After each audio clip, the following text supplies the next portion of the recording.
Hi guys, Michael here. Welcome to my aquarium room.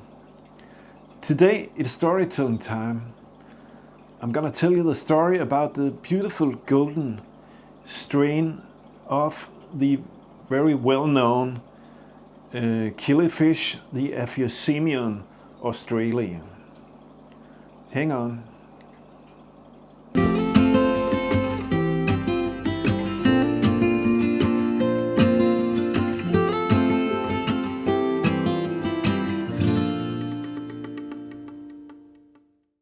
History.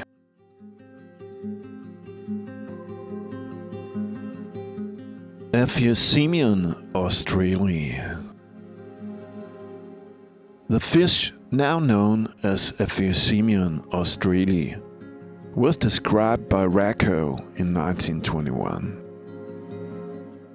Back then it was named Haplotchilus caliurus variant australis. That name has changed at least a dozen times throughout history. Nevertheless, that means that the natural form of this fish, under popular names as Chiblopus leartail or just australe, actually have been in the aquarium hobby for more than 100 years. In the wild, the species inhabit a coastal strip from northern Gabon to southern Congo.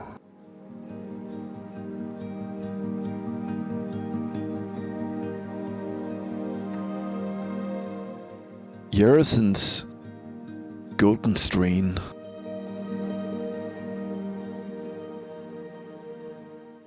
Today we take a look at the golden or orange color strain of the australe.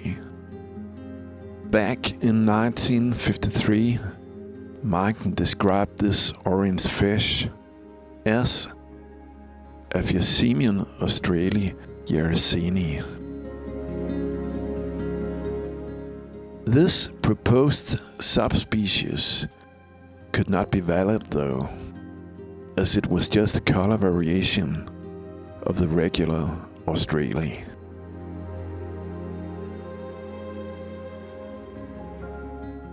The strain was named after the German fish breeder Jersen, though. Jersen found a female with a white head in a batch of regular A. australe youngsters. He crossed it with one of her brothers. Out of the 100 offspring produced from this match, 4 developed into the now familiar yellow-gold coloration. A pair of these were spawned, and specimen from this spawning was sent to Mencken, who named them Aphyosemion australe jerseni. Since then, several strains have been bred in the aquarium hobby: chocolate, gold, orange, and albino. Normally, I'm not a fan of different color strains, but Jersen's golden australe has been around for 70 years and has a special place in my heart, together with a natural form.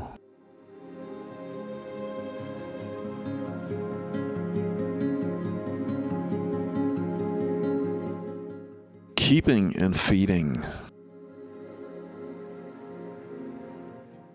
Australe is an easy fish to keep and breed.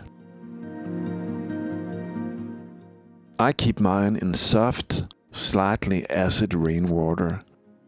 The tanks are small, with dense vegetation and a small sponge filter. I often use some kind of aquatic mosses that provide a lot of hiding places for the female. Males are, like most killifish males, very persistent and doesn't always take a no for a no when they have reproduction in mind, which is more or less always.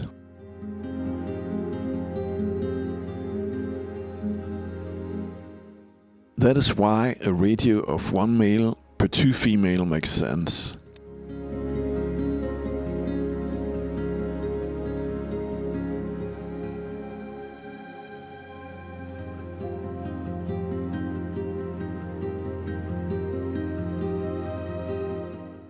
The backside can be that the female that is not engaged in breeding can eat some of the eggs.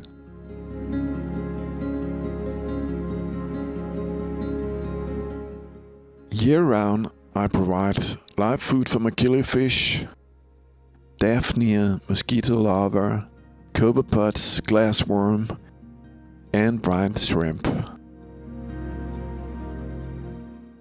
You can keep these fish on flake food, but for spawning, they need live or frozen food in my opinion.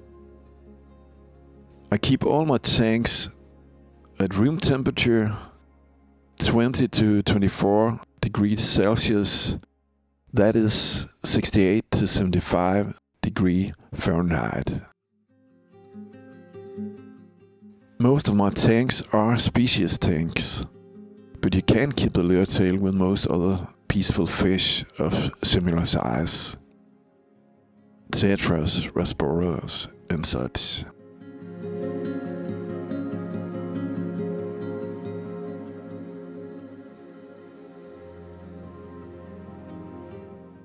Breeding.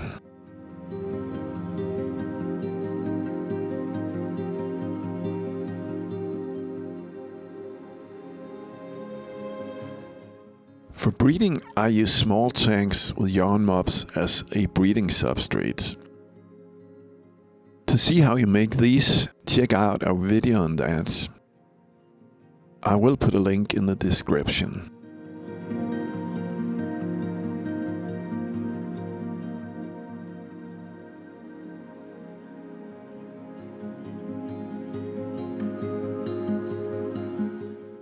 We collect eggs daily and transfer them to small containers with tank water, adding a drop of Shield solution. That's a mix of Euflavine and methylene blue to avoid any fungus.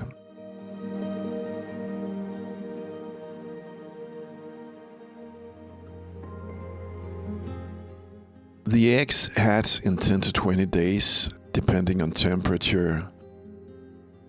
After that, the small fry are transferred to a half-gallon tank, and I start feeding them Infusoria and newly hatched brine shrimp. See my video on how to culture Infusoria.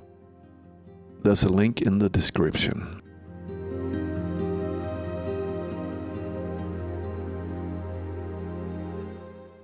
I add a small amount of plants and a couple of ram's horn snails to the tank.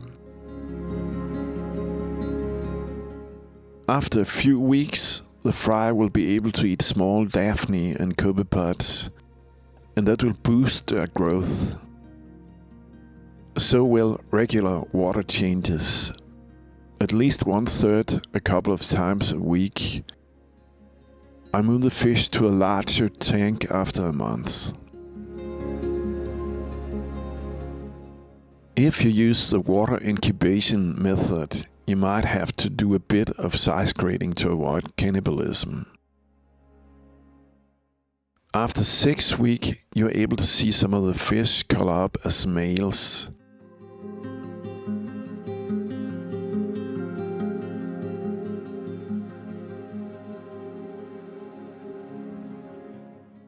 And you have some strong and healthy youngsters to sell or trade for other beautiful killifish.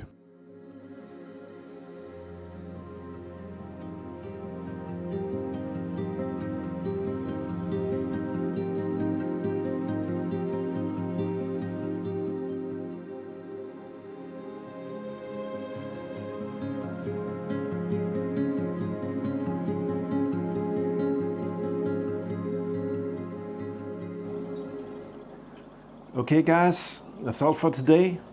Thanks for watching.